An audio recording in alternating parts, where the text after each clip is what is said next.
다지 여기가 이제 조금 더 리스크는 있겠죠. 여기는 이제 하이 리스크 하이 리턴이고 여기는 로우 리스크 로우 리턴이겠죠. 여기는 좀 금리가 무겁죠.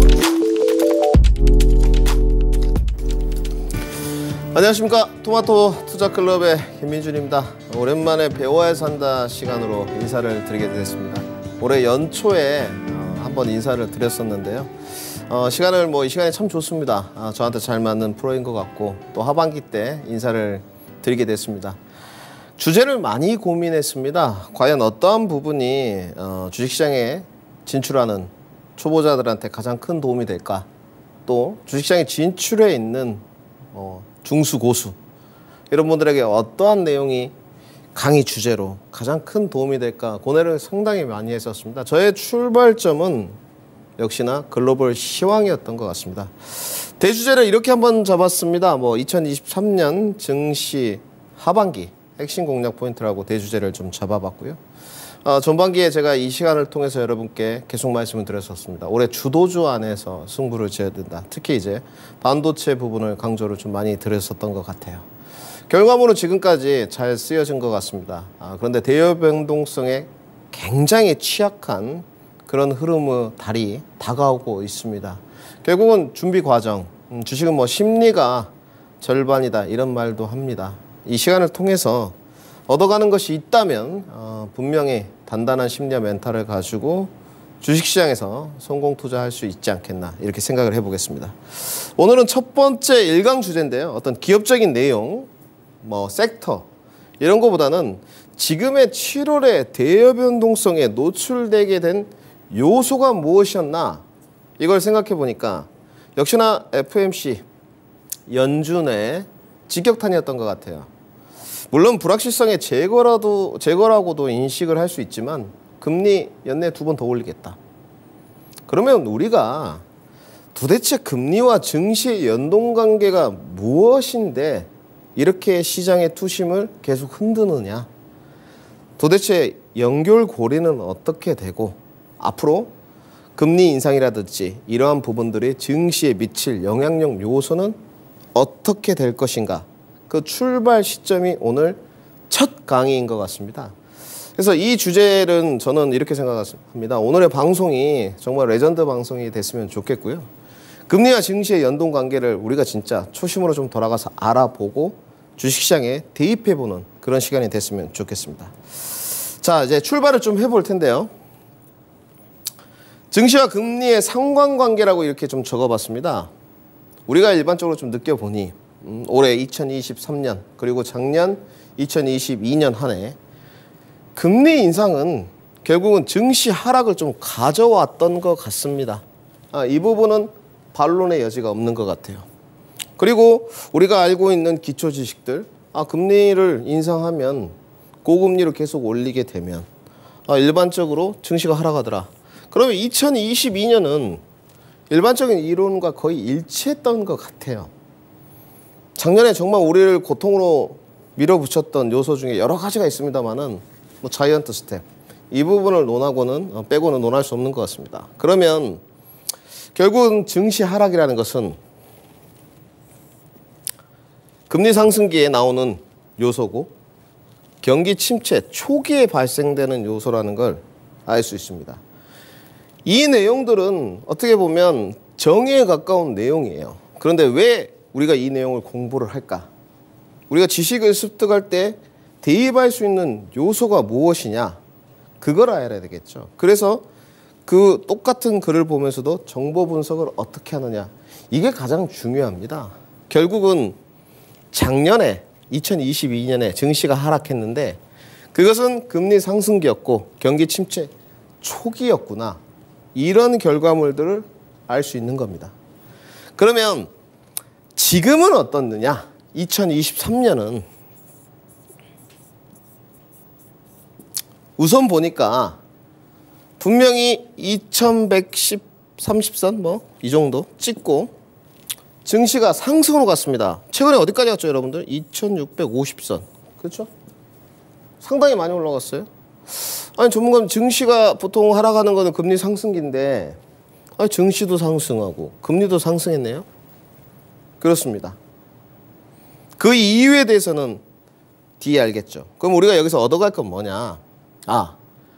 초기에 금리 인상을 하는 단계가 지나고 나면 금리 상승이 이어지더라도 증시도 바닥을 찍고 같이 상승하는구나. 그리고 나서 경기 침체 중반부에 이르는구나.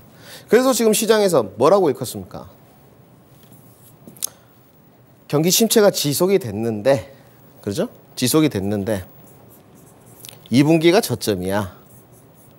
이렇게 이야기하는 사람도 있고 3분기가 저점이야. 이렇게 이야기하는 사람도 있다는 겁니다. 두 의견 다 리스펙트 할 수 있는 거고요. 경기의 바닥, 저점을 내가 정확하게 측정할 수 있다. 이런 거는 없습니다. 합리적인 의견이나 근거, 결국은 반도체가 주축돌이 될 것 같아요. 어느 시점에 재고가 정말로 감소되는 요인, 요소가 눈에 보이는 수치로 발생되느냐. 이런 내용인 것 같습니다. 그러면 지금은 아직은 금리 상승기지만 증시도 상승하고 있고 경기 침체의 중반기를 달려가고 있다는 거예요. 그리고 그 경기 침체의 가장 깊은 구간을 어디로 볼 것이냐. 저는 2분기로 보고 있습니다. 그래서 물론 그림을 좀 그려보면 이렇겠죠. 경기라고 차트를 좀 보면 이렇게 쭉 경기가 내려왔다가 2분기 정도 지나면, 그죠? 다시 이렇게 좀 경기가 올라가는, 약간 증시 모습하고 비슷한가요? 이렇게 할 수 있겠죠. 그리고 우리가 이 두 가지를 통해서 느낄 수 있는 게 있습니다. 뭐죠? 증시하고 금리를 보니 이 상관관계에 어느 정도 시차가 존재하구나. 그렇죠? 그래서 FOMC 내용들을 보더라도 항상 이런 이야기를 합니다. 시차가 좀 발생될 수 있다. 효과가 발생되기 위해서. 이런 내용이라고 보시면 됩니다. 우리가 이제 궁금한 거는 이런 내용들을 다 정리를 했고 지금의 시장 상황이 여기인 것 같은데 앞으로의 상황은 어떻게 될 것이냐. 이게 이제 궁금한 거거든요. 그렇죠. 그러면 저는 그렇습니다. 우리가 주식을 할 때 정말 안타까운 게 인생을 살다 보면 이렇게 탁 뭔가 탈바꿈되는 계기가 또 있지 않습니까? 전문가로서 활동을 하면서도 저는 또 한 번 탈바꿈이 되는 것 같습니다. 그래서 제 자신을 평가했을 때 작년보다는 올해가 더 나은 것 같은데요. 왜 그러냐면 우리가 보통 주식 입문을 할 때 기술적인 걸 굉장히 먼저 많이 배웁니다. 그렇죠? 우스갯소리로 지나가면서 직원들이 그런 말 해요. 전문가님 이것 좀 분석해 주시죠. 시동이 부릉부릉 걸렸습니다. 기술적인 거 이야기하는 거예요. 귀엽긴 하시죠. 그런데 기술적인 것은 저는 그렇게 보거든요. 어떻게 보면 학습의 효과로 봤을 때 고난이도 영역이라고 봐요. 고난이도 영역이라고 보는데 우리는 급등주, 이평선, 거래량, 기술적인 걸 먼저 배워요. 우리가 수업을 받을 때도 초등학교 6학년, 중학교 3년, 고등학교 3년, 그리고 아둥바둥해서 대학을 갑니다. 그렇게 지식을 많이 쌓고 들어가는데 내 피 같은 돈 1억, 2억을 하면서도 기초교육을 안 받는다는 거죠. 증시와 금리의 연동관계를 모른다는 거죠. 기술적인 걸 먼저 분석하고 콧방귀 좀 끼게 되면 기본적 분석을 합니다. 재무제표 좀 뜯고 반대로 가요. 글로벌 시황의 흐름이 어떻고 금리의 연동관계가 어떻고 성장률은 어떻고 이런 거를 먼저 본 다음에 기본적 분석을 하고 나의 노하우를 쌓아서 기술적 분석으로 간다면 더할 나위였으면 좋겠죠. 그러니까 우리 시청자분들은 또 이 방송을 녹화로 보시는 분들은 여기 집중하셔야 됩니다. 다 제가 만든 거고요. 이 교육이 정말로 저는 이 영상이 되풀이돼서 계속 볼 수 있다고 보여져요. 우리가 그러면 이 페이지로 넘어와서 금리와 증시의 상관관계를 보는데 시차가 발생된다 그랬어요. 금리가 지속 상승하지만 지금이죠. 2023년. 심지어 2번 더 한다고 해요. 그래요? 할지 안 할지 모르지만 주가는 실제로 계속 올라가는 그런 현재 위치에 와 있습니다. 2023년 6월이 그래요. 지금까지. 즉 기대감의 구간이 발생했다고 보여지는데요. 주가라는 것이 그렇습니다. 뭐 여기를 2130선이라고 좀 써보겠습니다. 대략적으로. 이렇게 주가가 올라왔는데 지금 오늘 정도 되겠죠. 여기가. 보면. 아니 근데 금리는 계속 좀 가는 쪽이에요. 그렇습니까? 뭐라고 그래요? 2023년에 두 번 더 인상한다고 하고 아직도 고금리가 유지 단계잖아요. 그러면서 주가가 약간 조정을 좀 받겠죠. 근데 이제 금리도 슬슬 고점을 찍고 뭐 두 번 더 할지 안 할지 모르지만 좀 내려옵니다. 주가는 결국 어디로 갑니까? 지금부터 조금 내려올 수는 있지만 여기로 가고 있습니까? 금리는 내려오는데 우리는 그럼 제가 왜 전반기에 와가지고 자 지금 대출 받아서라도 추가 매수해서 기대 수익률을 높여서 단가를 낮춰서 더 큰 수익을 누려봐야 된다. 물타기를 많이 해야 된다. 이런 내용이죠. 근데 반박들을 이렇게 했었어요. 개미들이. 아 이렇게 금리 인상기 아직도 끝나지도 않았는데 2월에도 금리 인상하고 3월에도 하고 4월에도 하고 이런 거 아닙니까? 물론 4월에는 FOMC가 없었지만 지금 이걸 보게 되면 어떻겠습니까? 경제 순환 시스템에서 또 유화기, 경기 침체기 1단계가 올 때는 아 금리 인상 부분이 좀 지나가고 경기 침체 중반기에 할 때 같이 함께 주가가 연동하는구나. 매매를 하신 분도 어때요? 지금 투데이가 이 정도 와 있다 그랬어요?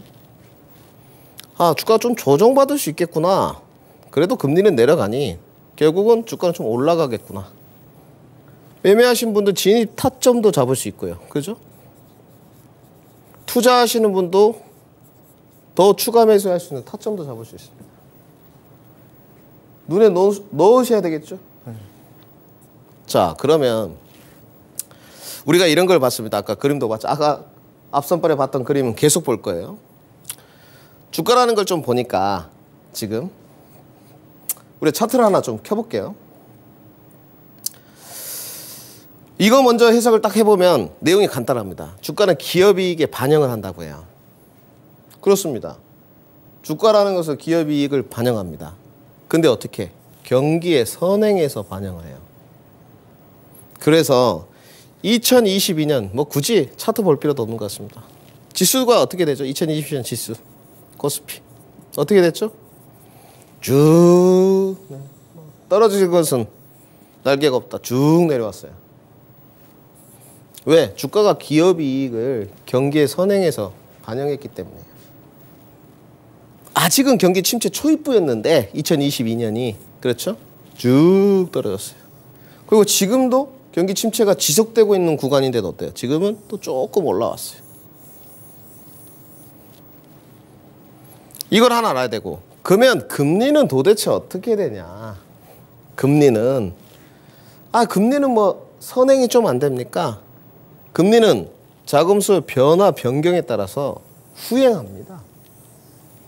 주가하고 금리하고 약간 달라요. 두 번째로 가시게 되면 자 여기 뭐라고 써놨습니까?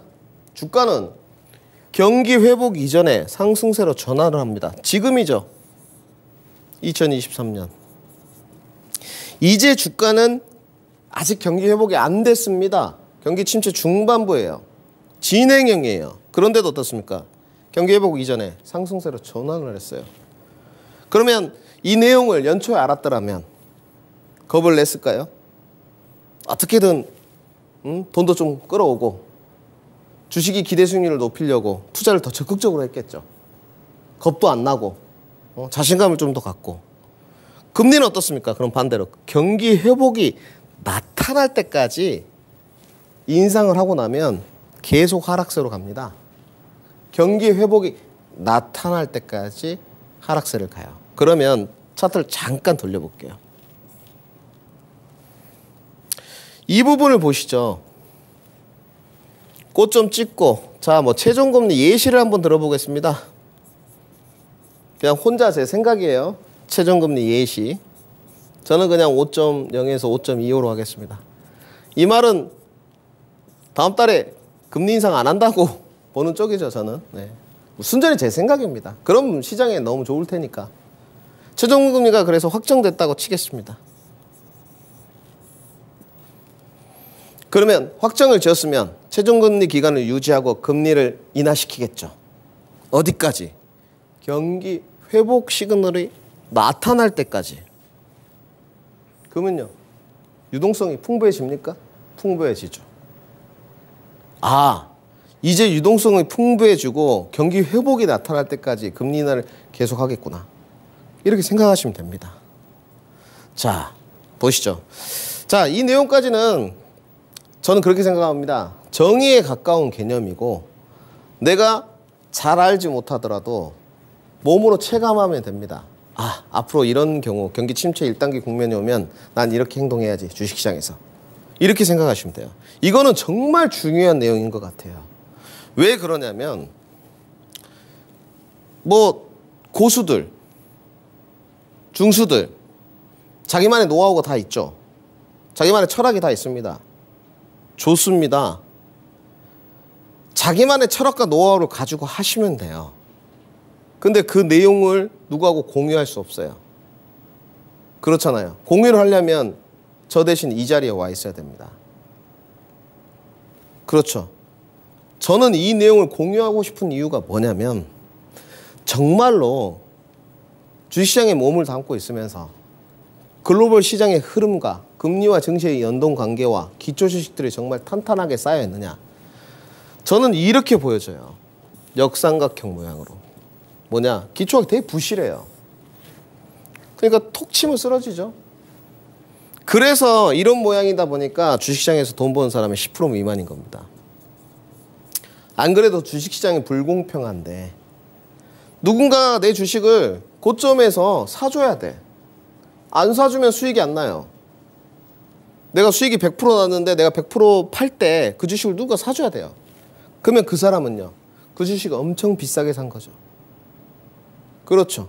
불공평한 시장이에요. 이 불공평한 시장에서도 이렇게 기초가 부실합니다.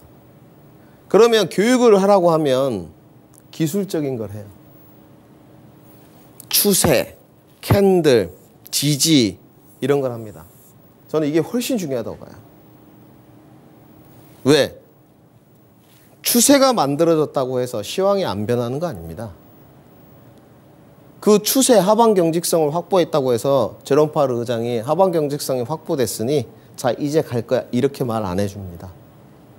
그럼 이게 더 중요하죠. 왜? 이거는 고위직들 코멘트가 있지만 핵심을 알게 되면 고위직들 코멘트에도 안 흔들릴 수 있는 자료들이에요. 아, 경제 환류 시스템이 이렇게 되니 저들이 저렇게 이야기하지만 잦은 소나기인가 보구나.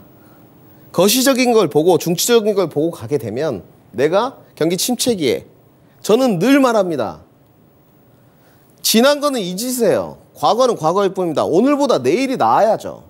자꾸 2022년에 손실 났던 거 생각하지 마세요. 그 손실이 없어지는 거 아닙니다. 대응 전략을 짜야 되는데 그러면 뭐냐? 결국 기초예요.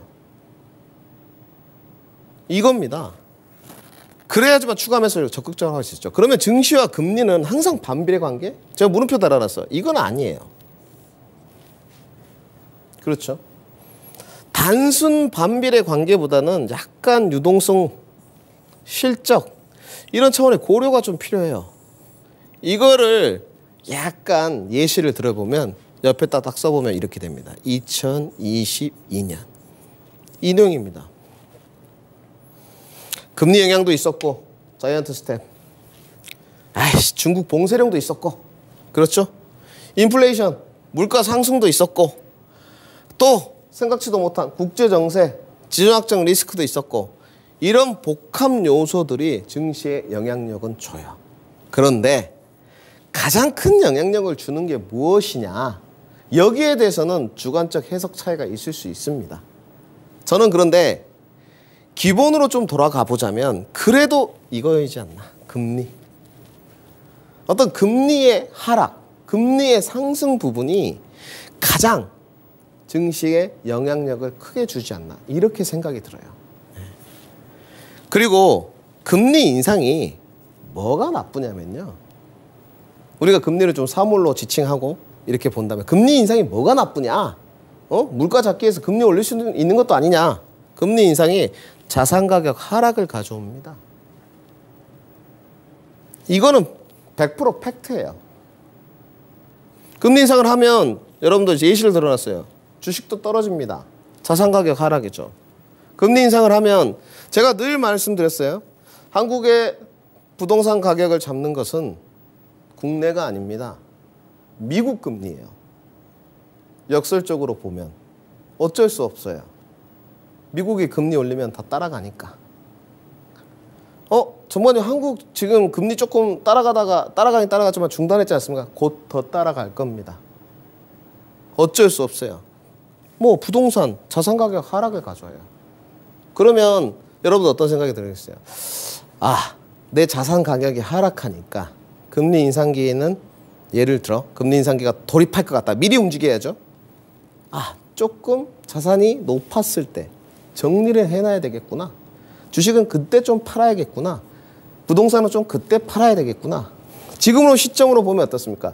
2021년 말 정도가 되겠죠. 저도 2022년에 이 자산 가격의 하락이 올 줄 알고 준비를 했는데 아, 이게 터진 거예요. 예측할 수가 없었죠. 바로 틀렸습니다. 2022년에 금리가 3%가 넘어갈 거다. 미국 금리 예측도 못했습니다. 많이 가면 2%대. 이거는 뭐 상상도 못했죠. 전쟁은. 이거 뭐 얘기하는 사람 누가 있겠어요? 상상도 못했죠. 이것도 뭐 예상 못했죠. 상하이 봉쇄라고 할지 상상도 못했죠. 그러다 보니까 좀 늦어졌어. 그러면서 2023년이 왔는데 저는 겁을 내지 않았습니다. 아, 기회는 오는구나. 시장 상황이 나에게 기회를 줬구나. 나의 상황이 그 기회를 잡을 수 있는 상황 여건이 안 될 뿐이지. 그래서 제가 늘 말하죠. 개개인의 상황을 주식시장에 대입하지 마라. 시장이 알아주지 않는다. 시장이 알아줘. 내가 시장에 묻어서 파도처럼 가야지. 물결처럼. 시장이 나를 알아줘? 그건 말이 안 되는 겁니다. 앞으로도 그럴 일은 없습니다. 시장이 나의 경제 상황, 나의 여건 이런 걸 알아주는 경우는 없어요. 그러면 자, 금리 인상하면 그럼 전문가님 자산 가치가 감소한다고 하는데 기업 이익도 감소하는 겁니까? 방송 보니 금리 인상하면 기업 이익들이 단편적으로 감소한다고 하던데 저는 물음표 달아놨어요. 알면서도 그냥 그렇게 시간이 제한적이니 말씀을 하신 건지 몰라서 말을 못한 건지 모르겠으나 여기 써 있습니다. 기업의 이익이라는 게 매출에서 비용을 뺀 겁니다. 예시 같은 경우가 이런 거죠. 이자 비용 상승. 매출에서 비용을 뺀 게 손익이에요. 단편적으로 근데 금리 인상을 하면 뭡니까? 이자 비용이 상승한다. 이 내용입니다. 그런데 제가 답을 써놨어요.